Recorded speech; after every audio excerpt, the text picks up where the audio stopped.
कुछ था ये कि जिन्हीं ताकतों का पंजाब के अखबारों में गर्व ख्याली शब्द का काफी जिक्र हुआ है, एक्सट्रीमिस्ट फोर्सेस का, उनके द्वारा उठाना गया था या स्वतः स्फूर्त था, अपने आप हुआ, किसी राजनीतिक दल के इनका इसका समर्थन है।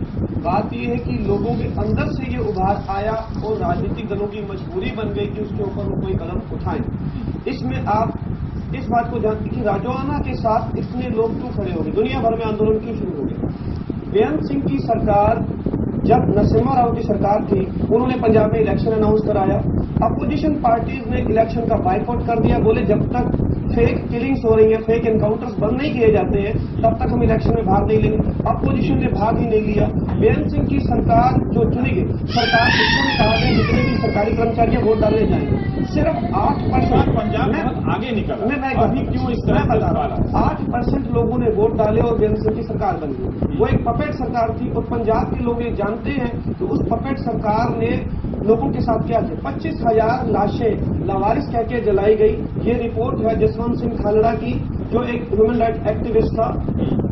उसकी रिपोर्ट आने के बाद नेशनल ह्यूमन राइट कमीशन ने अभी जो मामला गया तो उसने कहा कि वो पर जनरल, मेरा सवाल ये है कि इस वक्त क्यों ये सब नाइंसाफियां लोगों के सामने पहले से हैं। जो बिलावल साहब ने बताया है 1984 का मामला जो है, ये जो 27 साल से किसी को कोई सजा नहीं हो चुकी, 10,000 सिखों का कत्ल हुआ, इसकी वजह से राजोआना में लोगों ने अपना हीरो देखा। नहीं, सिर्फ इतनी बात नहीं। अभी आप देखिए जो किशोरीलाल कसाई, 33 लोगों का मर्डर किया, दिल्ली का मामला आप बता रहे हैं। उसमें उसको पहले तो फांसी की सजा हुई, 7 बार माफी सजा हुई, लेकिन सुप्रीम कोर्ट ने उसको उम्र कैद कर दिया।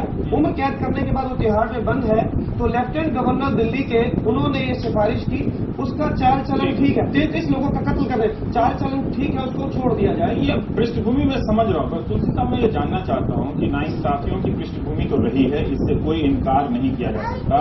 पंजाब में जो कुछ भी हुआ पिछले 2 दशकों में, वो एक राजनीतिक प्रक्रिया के तहत हुआ, और भले ही राज्य उसे आतंकवाद बात में सपोर्ट करती हूँ, उसमें क्या वो अलग बात है। युद्धबंदी बन जाते हैं, क्योंकि उस समय भी पंजाब में हालात थे, पुलिस नहीं सुन रही है, सरकार नहीं सुन रही है, हालात है कुछ नहीं। अब एक युद्ध के हालात के बाद 17 साल बाद युद्धबंदी को कभी भी फांसी या सजा नहीं दी जाती। दूसरी बात, एक मामले में एक सजा हो सकती है, या तो लाइफ इम्प्रिजनमेंट हो सकती है या फांसी हो सकती है। कोर्ट ने उनको फांसी सुनाई है, लेकिन 17 साल वो लाइफ इम्प्रिजनमेंट की सजा पूरी कर चुके हैं। तो आप एक व्यक्ति को 2 सजाएं कैसे दे सकते? 2 सजा और देरी की प्रक्रिया जो है उसको भी आप लाना चाह रहे हैं उसके साथ। पर इसमें एक और सवाल उठ जाता है, आप लोग चूंकि वकील है, प्रज्ञा ठाकुर को भी बात। देखिए, मैं यहाँ पे बात करना चाहता हूँ, जो बात कह रहे हैं उसको भुल्लर को या राजोआना को, क्योंकि वो सिख हैं और लोग खड़े हो गए, इसे माफी दे दी जाए, मैं इसके हक में नहीं। लेकिन आप एक बात बताइए, परसेप्शन में बता रहा हूँ, देखा जा रहा है। तुलसी साहब ने कहा कि अभी तक बैलेंस रहा है, लेकिन मैं इनसे सहमत नहीं हूँ। एक तरफ वो प्रोफेसर भुल्लर के लिए उसकी माफी के लिए लगे हुए हैं और फांसी की सजा का वो कहते हैं कि मैं इसके हक में हूँ। दारा सिंह ईसाई मिशनरी जो क्रिश्चियंस उसके बच्चों को जलाया का जो मामला था, उस मामले में जिसमें बच्चों को जलाया, उसको जला दिया, क्या रेयरेस्ट ऑफ रेयर केस नहीं था? सुप्रीम कोर्ट ने उसमें उनको पहले फांसी देके बाद में लाइफ इम्प्रिजनमेंट कर दिया। किशोरीलाल कसाई, उनको उम्र कैद कर दी। किशोरीलाल कसाई 33 मामले, 33 हत्याएं की, 7 मामलों में फांसी हुई और उसको फांसी के बाद फिर वो कर दिया गया। ये बैलेंसिंग, सज्जन कुमार, टाइटलर, किशोरीलाल, आप कह रहे हैं कि 47 से लेकर 55 को फांसी हुई है आज, लेकिन पिछले 27 साल 1984 के बाद एक भी कातिल सज्जन कुमार का 1992 में नांगलोई का कोई केस है, नांगलोई थाने में जो दर्ज हुआ था हत्या के मामले में सज्जन कुमार के खिलाफ, तो किसी ने बताया कि अदालत में उसकी आज तक चालान भी पेश नहीं हुई, जबकि हत्या 84 की थी। तो एक तो ये जो देरी हो रही है, आज भी हियरिंग चल रही है खड़का-डुमा कोर्ट में सज्जन कुमार की। पर मैं इस देरी की वजह से आशुतोष मैं आपको लाना चाहता हूँ, जिस तरह से देखा जाए, अगर दिल में डर है, लेकिन जनता सड़कों पर तब उतरती है जब उसके दिल में ये फीलिंग होती है कि नाइंसाफी हो रही। मैं पंजाब से आवाज उठी है कि फांसी ना दी जाए। मैं आपको एक बात इतिहास में लेना चाहता हूँ, महाराजा रणजीत सिंह के समय में एक भी व्यक्ति को मृत्युदंड नहीं दिया। महाराजा रणजीत सिंह का कार्यकाल एक ऐसा कार्यकाल रहा है जिसमें किसी भी विरोधी, चाहे वो जंग हार गया, चाहे वो अफगानिस्तान का शासक था, शाह था, उसको भी उसने शरण दी, किसी को फांसी की सजा नहीं दी। और जहां तक ये धार्मिक मामला मीरी पीरी की बात कर रहे हैं, देखिए सिख धर्म की, अब मुझे करना पड़ेगा थोड़ा सा, वो कहता है कि नानक नाम चढ़ती कला तेरे भाणे सर्वत्र का भला। इसका मतलब हिंदी में भी बताइए। देखिए, अव्वल अल्लाह नूर पाया कुदरत के सब बंदे, एक नूर के सब जब उठे कौन भले को। उनका कहना है कि सर्वत्र का भला हो।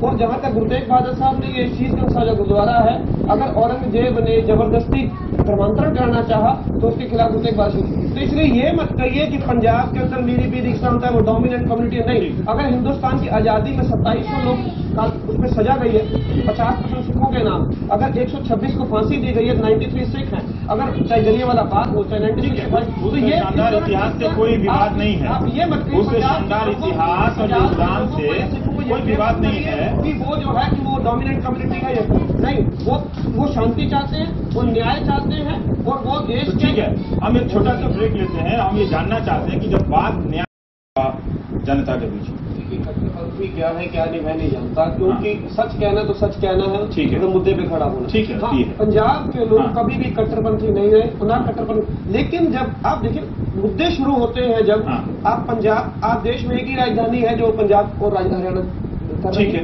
तो ये इशू नहीं किए गए। पंजाब के पानी का मामला था, किसान आंदोलन शुरू हुआ वहां से, सतलुज यमुना लिंक लहर वाला, तो उससे जो, क्योंकि 99% किसान सिख है, तो उसका ऐसा मामला चला जाता है कि ये कहीं सिख और हिंदू का मामला नहीं, क्योंकि जब किसान सारा सिख है, वो अपना एजिटेशन शुरू करता है तो गुरुद्वारों से शुरू करता है, तो एक ऐसा चल।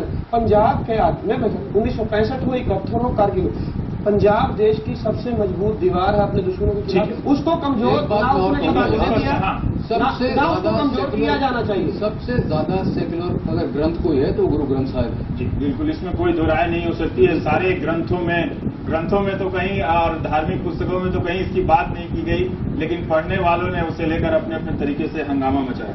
मैं ये जानना चाहता हूँ इस बहस के बाद, और पंजाब का जो उदाहरण है, क्या आतंकवाद को लेकर या उससे जोड़कर देखे जाने वाले लोगों को लेकर राजनीतिक समझदारी कुछ बदली है क्या आपकी या देश भर में? नहीं, देश भर में डेफिनेट। एक तो तुलसी साहब ने कहा बताया कि दंगा जब होता है तो कुछ नहीं होता। हम एक ऐसा एक देश बनाने जा रहे हैं, ये एक मेजोरिटिज्म है, जहां ये कह रहे हैं कि हम उन सवालों का मजबूती से सामना नहीं करते हैं ना, बचने की कोशिश करते हैं। बिल्कुल नहीं करते हैं। ठीक है, किसके पास सवाल क्यों चलता? हाँ, किससे पूछना चाहते हैं आप, कह लें फिर। मेरा सवाल जमील सिंह जी से है। हाँ, मैं ये जानना चाहता हूँ कि एक अपराधी को सजा कितनी मिलनी चाहिए या नहीं मिलनी चाहिए, ये एक राज्य की जनता, एक धर्म के लोग या राजनीतिक दल वो तय करेंगे या सुप्रीम कोर्ट तय करेगी? क्या हम अगर सुप्रीम कोर्ट के जस्टिस के फैसले का विरोध करते हैं तो क्या हम उसका सम्मान कर रहे हैं? अब रुकिए आप जवाब। असल में वाकई कानून का शासन होना चाहिए, लेकिन कानून का डंडा हर अपराधी पर बराबर पड़ना चाहिए, एक बैलेंस होना चाहिए। ये फीलिंग नहीं आनी, मैं फिर बताऊं, मैं इस फीलिंग की बात, अगर सज्जन कुमार, टाइटलर, भगत, जिनको मिनिस्टर बना दिया गया, अगर फांसी दी गई होती, अगर किशोरी लाल को फांसी दी गई होती, तो शायद आपको ये एजिटेशन आज दिखाई ना देता। और मैं बात करूं, ठीक है, हमें पुलिस रिफॉर्म्स चाहिए, हमें जुडिशियल रिफॉर्म। हम उन सवालों को छोड़ देते हैं अभी। हाँ, देखिए, मैं तुलसी जी से पूछना चाहता हूँ स्पष्ट रूप से कि अभी जो संविधान है भारत का, आज की परिस्थितियों में क्या नहीं लगता कि उसमें कुछ परिवर्तन की आवश्यकता है? आईपीसी, सीआरपीसी और ये जो कैपिटल